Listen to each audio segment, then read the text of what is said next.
Hi. இன்றைக்கி video ஃபுல்லாக Japanese anime பற்றி தான் பேச போகிறோம். எதுக்குடா ஜாப்பனீஸ் ஆனிமே பற்றி பேச போகிறோம், அதுவும் இல்லாமல் ஏன் தமிழில் பேசுகிறேன்னு யோசிக்க மாட்டீங்க. தெரிஞ்சவங்க யாராவது பார்த்துட்டு இருந்தீங்களா, அவங்களுக்காக இந்த இன்ஃபர்மேஷன்.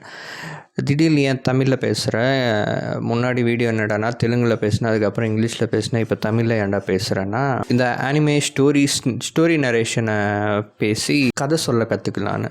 நல்ல கதை சொல்ல கற்றுக்கிட்டா ஒரு நல்ல வீடியோ எடுக்க முடியும்னு தோணுச்சு.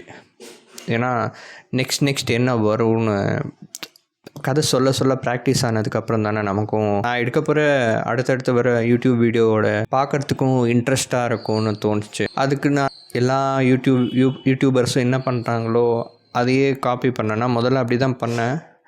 அது கொஞ்சம் கஷ்டமாகவும் இருந்துச்சு, போர் அடித்தது, எப்படின்னு தெரியல. நான் ஒருத்தங்களை பார்த்து தான் கற்றுக்கணும். அதனால் நான் யூடியூப்லேயே போய் சர்ச் பண்ணேன்னா அது இன்ட்ரெஸ்ட்டாக தோணலை.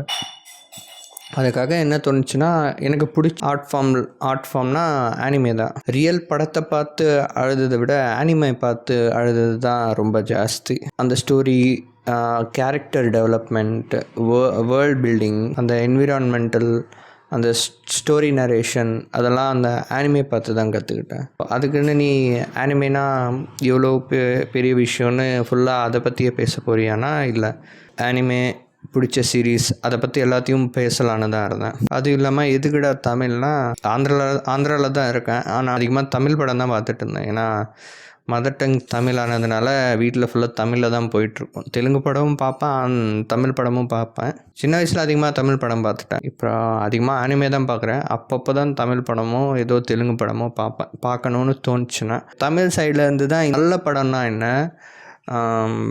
ஏன் நல்ல படத்தை சப்போர்ட் பண்ணணும்னு அந்த ஆர்குமெண்ட்டில் அந்த சைட்லேருந்து தான் வந்துச்சு. அதுக்குன்ட்டு கமர்ஷியல் படமே வேணான்னு இல்லை. எக்ஸாம்பிளுக்கு ஃபுட்டை எடுத்துக்கிட்டோன்னா, ஜங்க் ஃபுட் இருக்குது, ஹெல்தி ஃபுட் இருக்குது. இப்போ நம்ம ஜங்க் ஃபுட்டு சாப்பிட்டா ஹெல்த்துக்கு நல்லது இல்லைன்னு நமக்கும் தெரியும். அதுக்குன்ட்டு ஃபுல்லாக ஹெல்தி ஃபுட்டே சாப்பிட்டுட்டு இருந்தால் போர் அடிச்சிடும். அப்பப்போ அந்த டேஸ்ட் பட்ஸ்க்கு போர் அடிச்சிடும். என்னடா சாப்பிட்டுருக்க, வேறு எதுவுமே சாப்பிட மாட்டியான்னு தோணும்.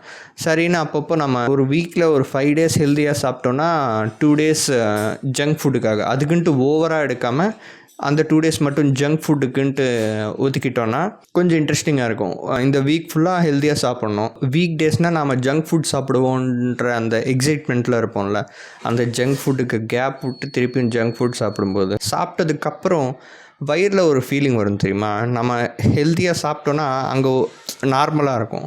ஜங்க் ஃபுட் அந்த மாதிரி ஏதாவது சாப்பிட்டுட்டோன்னா டிஸ்கம்ஃபர்ட்டாக இருக்கும். வயிறு வலின்னு இல்லை, அது ஒரு மாதிரி டிஸ்கம்ஃபர்ட்டாக இருக்கும். சாப்பிட்டோம், அது ஏதோ சாப்பிட்டோம் அந்த மாதிரி இருக்கும். ஆனால் அந்த ஹெல்தி ஃபுட்டு சாப்பிட்டோன்னா டேஸ்ட் அவ்வளோவா இருக்காது. ஆனால் அந்த கம்ஃபர்ட்டுன்னு ஒன்று இருக்கும்ல, பாடி கம்ஃபர்ட்டாக ஃபீல் ஆகும். ஓகே, நீ சாப்பிட்டது டேஸ்ட்டாக இருக்கோ இல்லையோ, ஆனால் நீ சாப்பிட்டது ஏதோ கொஞ்சம் கம்ஃபர்ட்டாக இருந்துச்சுன்னு ஒன்று தோணும்ல. அதே மாதிரி இப்போது படத்தில் வந்தோன்னா பிரெயின் ப்ராசஸ் பண்ணி அந்த கதையை புரிஞ்சிக்கும் போது வர அந்த சாட்டிஸ்ஃபேக்ஷன் தானே படமோ ஆனிமேவோ. அது மேக்ஸிமமாக எனக்கு அந்த ஆனிமேல தான் கிடச்சிது அந்த சாட்டிஸ்ஃபேக்ஷன். முதல்ல பார்த்த ஆனிமேனா ட்ராகன் பால் ஜி தான். அதுக்குன்ட்டு நான் ஸ்டார்டிங்கே ட்ராகன் பால் ஜி பற்றி பேசலாமான்னு நினச்சேன். அது கரெக்டாக இருக்காது. ஏன்னா ட்ராகன் பால் ஜியே அது ஒரு கமர்ஷியல் இதுதான், ஸ்டோரி இல்லைன்னு சொல்லலை. இந்த ட்ராகன் பால் ஜி வரைக்கும் ஒரு நல்ல ஸ்டோரி இருந்துச்சு, கேரக்டர் டெவலப்மெண்ட்டும் பார்க்க நல்ல மோட்டிவேஷன். மெயினாக அந்த ஆனிமேலேருந்து கற்றுக்கிட்டது என்ன தான், நெவர் கிவ் அப் எப்படி இருக்கணும், ரியல் ஹார்ட் ஒர்க்னால் எப்படின்னா படத்துலலாம் காமிப்பாங்களா, ஒரு பாட்டோ இல்லைனா ஒரு பர்டிகுலர் சீனோ ஒரு 10-20 minutes டைம் ஸ்கிப் மாதிரி, அந்த மாதிரி இல்லாமல் அது ஆனிமே சீரீஸ், அது போயிட்டே இருக்கும். அதனால் அதில் அந்த ஸ்ட்ரகிள்லாம் காமிப்பாங்க. அந்த step by step development process எப்படி இருக்கும்ன்ட்டு அது விஷுவலாக அந்த ஆனிமேல பார்க்கும்போது தான் அது ரொம்ப கனெக்டிவிட்டியாக இருந்துச்சு. ஓகே, நம்ம ரியலாக ஒன்று வேணும்னு நினச்சோன்னா அதுக்காக கஷ்டப்பட்டால் இப்படி தான் இருக்கும். இந்த ஃபேஸை நம்ம தாண்டிட்டோன்னா நினச்சது ஈஸியாக பண்ணிட முடியும் அப்படின்ற அந்த ஒரு மைண்டுக்குள்ளே நமக்கு விஷுவலாக ஒரு எக்ஸாம்பிள் மாதிரி கொடுப்பாங்க. இனிமேனா அது ஃபிக்ஷனல் கேரக்டர் தான், ஆனால் அது அது ப்ராக்டிக்கலாக பண்ண முடியும்னு நமக்கு தோணும்ல. அதுக்குன்ட்டு எல்லாமே பண்ண முடியும்னு இல்லை. சில விஷயம் பார்த்தா ஓகே, இது கிராஃபிக்ஸ், இதெல்லாம் படத்தில் தான் நடக்கும், ரியல் லைஃப்பில் நடக்காதுன்னு நம்ம பிரெயினுக்கே தெரியும். ஆனால் சிலது பார்க்கும்போது இது நம்மளாலையும் பண்ண முடியும்னு தோணும்ல. அந்த மாதிரி ஈஸியாக என்னை கன்வின்ஸ் பண்ணது ஆனிமே தான். யூடியூப் சேனல் இந்த வீடியோஸ் மூலமாக எனக்கு பிடிச்ச ஆனிமே, முதல்ல ஆனிமேலேருந்து தான் ஸ்டார்ட் பண்ணுவோம். ஒரு வேளை பார்த்த எல்லா ஆனிமேவும் முடிஞ்சிடுச்சுன்னா அடுத்தடுத்த சீரீஸோ வேறு எதுவோ பார்க்கலான்னு இருக்கேன். ஸோ ஃபஸ்ட்டு ஆனிமேவாக ஸ்டார்ட் பண்ணது, ஷார்ட்டாக சொல்லணுன்னா, கதையை நேரேட் பண்ணி எனக்குன்ட்டு ஓனாக ஒரு கதை தோணுச்சுன்னா நான் அதை இன்ட்ரெஸ்டிங்காக நேரேட் பண்ண முடியுன்றத கற்றுக்க போகிறேன். நல்ல கதையை சொல்லி நான் கதையை நல்லா சொல்கிறேன்னு கற்றுக்க போகிறேன். அதுதான் ஓவரால் ப்ராசஸ். ஹிந்தியில் பார்த்துருக்கேன் இந்த ஆனிமேயோட ஸ்டோரிஸ்லாம் ஷார்ட் ஃபார்மில் சொல்கிறது. பார்க்க இன்ட்ரெஸ்ட்டாகவும் இருக்கும். நாமளும் இந்த மாதிரி எப்போயாவது சொல்லணும் ஆனிமே ஸ்டோரிஸ்லாம் அப்படின்ட்டு. நமக்கும் தெரியும்ல, ஆமாம் நமக்கு இதில் இன்ட்ரெஸ்ட் இருக்குது சொல்கிறதுக்கு. நம்ம தமிழில் டைரக்டர்ஸ்லாம் இன்டர்வியூ கொடுத்துருப்பாங்க. ஸ்டோரி, கேரக்டர் ஆர்க்கு, ஸ்டோரி, வேர்ல்ட் பில்டிங், அதெல்லாம் நான் எனக்கு விஷுவல் எக்ஸாம்பிளாக எனக்கு ஆனிமே தான் தந்துச்சு. தமிழில் டைரக்டர்ஸ்லாம் இன்டர்வியூவில் கொடுக்கும்போது தான் சொன்னாங்க, நம்ம எவ்வளோ கிரவுண்டடாக எவ்வளோ ரூட்டடாக கதை எடுப்போமோ அதுதான் இன்டர்நேஷ்னல் லெவலில் போகும்னு.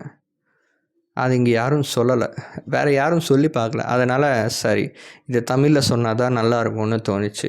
ஜப்பனீஸ் வராது, ஆனால் ஜப்பனீஸ் வந்துச்சு. அதனால தான் சரி தமிழில் பேசினா நல்லாயிருக்கும்னு தமிழ்லையே ஃபிக்ஸ் பண்ணிட்டேன்.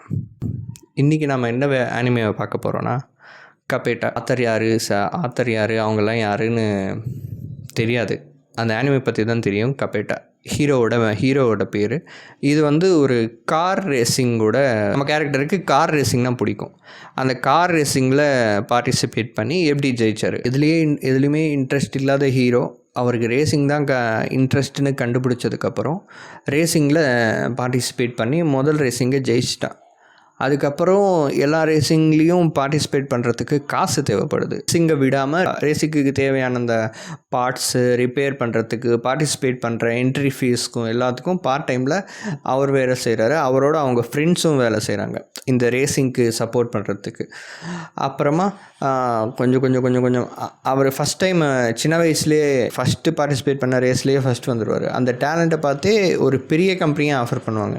நீங்கள் எங்கள் கம்பெனியில் வந்துட்டிங்கன்னா நாங்களே உங்களுக்கு எல்லாமே ப்ரொவைட் பண்ணுவோம், எல்லாமே பண்ணுவோன்ட்டு. அவன் சின்ன பையன், அவனுக்கு அப்போ என்ன தோணுச்சு, இது எங்கள் அப்பா பண்ண வண்டி, நான் இந்த வண்டி ஓட்டி தான் ஜெயிப்பேன் அப்படின்ட்டு சொல்லிட்டு அவன் அதுலேருந்தே அப்படியே ஓனாக மீன்ஸ் எல்லாத்துக்கும் டிக்கெட்டுக்கும் எல்லாத்துக்கும் அந்த ஃபுல் ஃபேமிலி அவங்க அப்பாவும் சப்போர்ட் பண்ணி காசு சம்பாதிச்சு பார்ட்டிசிபேட் பண்ணி ஒரு அளவுக்கு வந்துடுவாங்க. எல்லோரும் ரெண்டு ரேஸ்க்கு ஃப்ரேம் மாற்றுவாங்க. ஆனால் ஹீரோ 3 வருஷமாக அதே காரை தான் ஓட்டிகிட்ருப்பான். அதே கோகார்ட்டோட ஃப்ரேமை தான் வச்சுட்டு ஓட்டிகிட்ருப்பான். இதுதான் கடைசி ரேஸ்ன்னு சொல்லுவாங்க. அந்த ஃப்ரேம் இந்த கடைசி ரேஸ் தான் தாங்கும். அந்த ரேஸில் அவன் ஜெயிச்சாதான் அவன் F1 ரேஸுக்கு போக முடியும். ஃபஸ்ட்டு வந்தால் தான் F1 ரேஸுக்கே போக முடியும், என்ட்ரி கிடைக்கும் ஃப்ரீயாக. ஒருவேளை ஜெயிக்கலைன்னா அவ்வளோதான், அதோட அவனோட ரேசிங் கரியரே முடிஞ்சிடுச்சு. சொன்னதுக்கப்புறம் அது உங்களுக்கு எப்படி நீங்கள் எப்படி விஷுவலைஸ் பண்ணுறீங்க, இல்லைன்னா நான் சொல்கிறது போரிங்காக இருக்கான்னு எனக்கு தெரியல. ஸோ இந்த போரிங் இல்லாமல் தான் ஒரு ஸ்டோரியை எப்படி நல்லா நரேட் பண்ணணும்னு கற்றுக்கிறதுக்கு தான் இந்த வீடியோ ப்ராசஸ். டைம் இருந்தால் போய் பாருங்கள் கபேட்டா. நாம் நினச்சதை அடையிறதுக்கு என்ன தேவையோ அதெல்லாம் பண்ணியே ஆகணும், இன் எ குட் வே. ரொம்ப போரிங்காக இருக்கேன்.